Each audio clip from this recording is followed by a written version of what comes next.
हमारे साथ योगा कीजिए। अगर नहीं अभी तक कर रहे हैं तो अभी कीजिए, क्योंकि अभी बहुत वक्त पड़ा है।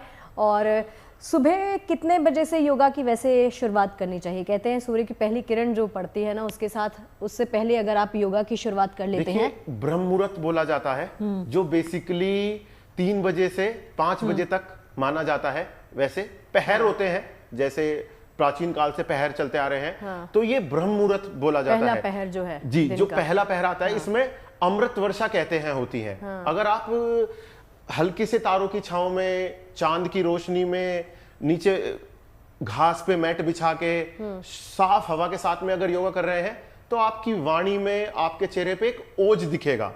एक फेस पे ग्लो के लिए क्या करें, ये बताओ आप लड़कियों को। फेशियल जी, ये बताइए फेस के ग्लो के लिए। Facial yoga is a facial yoga के माध्यम से देखिए फेशियल भी हो सकता है। जी जी जी। फेशियल योगा में सबसे पहले तो ये है कि ये बहुत आसान है, टैपिंग करें ताकि ब्लड सर्कुलेशन आपके फेस का बढ़ जाए। इस तरह से आप टैप टैप टैप टैप। चलिए ये साथ साथ में करते हैं, ये अच्छा। टैपिंग करें, हाँ। पंप बना ले। ये लड़के भी कर सकते हैं करुणा? लड़के भी कर सकते हैं, बिल्कुल। तो हमारे साथ जो पीसीआर में लड़के हैं और ऊपर डेस्क पर जो देख रहे हैं, वो सभी हमारे साथ कर सकते हैं। आपके चेहरे पर ग्लो आएगा। इस तरह से, हाँ। आईज, नेक, चिन, इस तरह से टैप करते रहें। दूसरी एक्सरसाइज है कि आपने देखा होगा बहुत सारे लोगों को यहाँ पर डबल चिन होती है। बहुत, ये तो बहुत बड़ी दिक्कत है। की वजह से आपका पूरा फेस उसमें एजिंग लगती है। आप इस तरह से अपने लोअर लिप्स से अपर लिप्स को टच करें, वापस। अच्छा, इसमें मैंने एक और चीज सुनी है कि इसमें अगर आप ऊपर जाके ऐसे वॉवल्स का ई, ए, इस तरह से ये जितने फेशियल यहाँ पर आपके मसल्स हैं, उस पर इसका इफेक्ट करेगा। चूइंग भी कर सकते हैं, जाके ऐसे कुछ खाना चबाते हैं ना, खाना खाते हैं, उस तरह से चूइंग ऊपर साइड में। अच्छा। इस तरह से। और ये साइड में भी कर सकते हो, फिर साइड दोनों, हर साइड से होना चाहिए, तो साइड पंप बनाए, हाँ, झटके के साथ छोड़ दें। ये बहुत इजी मैं आपको प्रैक्टिस बता रही हूँ, जो कि आप कहीं भी, आप किसी भी वक्त कर सकते हो बैठकर। फेस टाइटनिंग, स्किन टाइटनिंग के लिए कौन कौन से आसन हैं? अच्छा, टैपिंग बेस्ट है। गाइस हमारे साथ साथ आप कर सकते हैं, जो हमारे तमाम दर्शक हैं, टैप करते रहें। टैप कीजिए और मेकअप करने की जरूरत नहीं पड़ेगी। वैसे भी जब आप योग करते हैं, ब्लड का फ्लो आपकी फेस की तरफ होता है। सूर्य नमस्कार करते समय या कोई आसन जब आप करते हैं, तो आपके फेस में वैसे भी ग्लो बनी रहती है।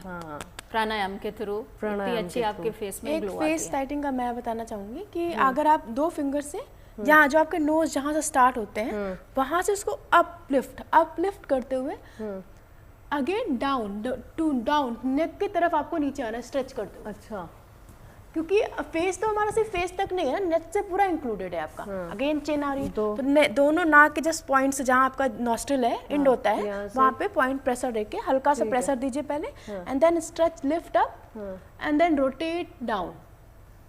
अच्छा, कुछ लोगों की एज के साथ आंखें भी धंसने लगती हैं अंदर को, है ना, गड्ढे आ जाते हैं, उनके लिए कुछ बताइए। तो वो क्या कर सकते हैं? जिन्हें बोला डार्क सर्कल्स भी आते हैं, बोला जाता है। देखिए बेसिकली ये एक ऐसे आप अपने हाथ को लीजिए और आपकी आईब्रोज को ऐसे अच्छे से रब कीजिए। अच्छा। एक साइड से, फिर दूसरी वाली आईब्रोज को रब कीजिए। फिर इसे आप कंटिन्यूअसली अगर आप अपनी आईज को रब कर रहे हैं, तो देखिए शरीर के हर हिस्से में इन्होंने पॉइंट बताए हैं। वो पॉइंट आपके प्रेस हो जाते हैं। आप आंख के नीचे से ऐसे प्रेस कर सकते हैं। ये 2 उंगली, ये 2 फिंगर्स लेंगे और इनसे ऐसे साइड में, तो इनसे क्या है, जो ब्लड आपका अच्छे से प्रवाह नहीं कर पा रहा है आपके शरीर में, आपके फेस पे, वो अच्छे से सर्कुलेशन करना शुरू कर देगा। उससे क्या है कि ग्लो आ जाएगा और डार्क सर्कल चले जाएंगे। ठीक है। और ये आपके कान में भी बोलते हैं, यहाँ पर भी पॉइंट्स होते हैं। जी, देखिए कान में हो गए, हाथ में हो गए, ये एक्यूप्रेशर की पद्धति में चला जाता है। फिर ये पॉइंट्स खींचने से भी कहते हैं आपका फेस जो है वो अपलिफ्ट जैसे हाथों में भी बताया जाता है, यहाँ पे पॉइंट्स होते हैं सर्वाइकल के, कानों में भी बताया जाता है। तो बेसिकली इन छोटे छोटे पॉइंट्स को अगर आप प्रेस करते रहेंगे, तो शरीर ही शरीर को ठीक कर रहा है बेसिकली। इसमें योगा का यही एक सरल उदाहरण दिया जाता है सबको, कि आप अपने शरीर से ही अपने शरीर को ठीक कर रहे हैं। जैसे जिम हो गया, कार्डियो हो गया, लोग इतने सारे इक्विपमेंट्स का यूज करते हैं, लेकिन अगर आप ये छोटी छोटी सी चीजें आप अपने शरीर से ही करेंगे, तो वो खुद से ही खुद आपको फायदा देना। दवा लेने की जरूरत नहीं, दवा लेने की जरूरत नहीं है। योगा डॉक्टर को ही एक मेडिसिन है, देते हैं लोग इतनी, थोड़ा सा अगर परिश्रम सुबह उठ के कर लिया जाए, तो मैं ये कहना चाहूंगा कि आपको दवाइयों से, डॉक्टरों से छुट्टी मिल जाएगी और वो स्वस्थ जीवन तो सबसे ही, देखिए निरोगी काया पहला बताया गया है। निरोगी काया अगर आपकी है तो आप सबसे सुखी इंसान हो पूरी धरती पे, पूरी पृथ्वी पे। जिसकी काया ही निरोगी नहीं है और धन चाहे उसके पास में कितना भी है या उसके पास में कितनी भी व्यवस्थाएं हैं, कितनी भी पावर है, सब बेकार है। अच्छा, एकदम सही बोल रहे हैं। अगर आप किसी मरीज से जो बेड पे पड़े हुए हैं, जो बेड पे लेटे हुए हैं, उनसे पूछिए तो उनकी एक ही इच्छा है। अभी आपसे पूछो तो आपके 10 इच्छाएं, हमारी हमें ये करना है, वो करना है। उनका एक ही इच्छा होगा कि मैं खड़ा होकर चलने लगूं, स्वस्थ हो जाऊं, स्वस्थ हो जाऊं, चलना शुरू। बहुत ऐसे होते हैं जो चल नहीं पा रहे, तो उनकी आप इच्छा पूछोगे तो सिर्फ यही है कि वो चलना चाहते हैं, वो बाहर निकलना चाहते हैं। अगर नॉर्मल इंसान से आप पूछिए तो बहुत सारे इच्छाएं होते हैं। तो भाई स्वस्थ रहिए, स्वस्थता ही सबसे इम्पोर्टेंट। आज के टाइम में रियल लग्जरी जो आपका है ना, स्वास्थ्य है। स्वास्थ्य है। अच्छा, घुटनों की समस्या बहुत देखी है मैंने।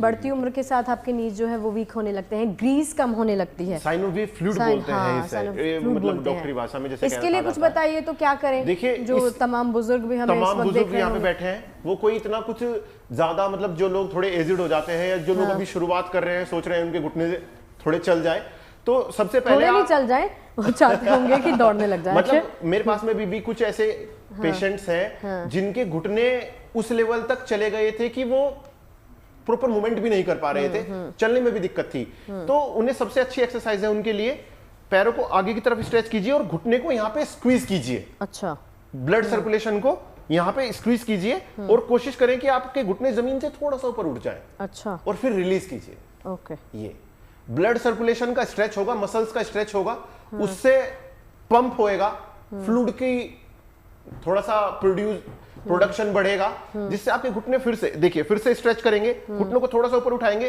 पूरे पैर को अलाइन करेंगे और हल्का सा रिलीज कर देंगे।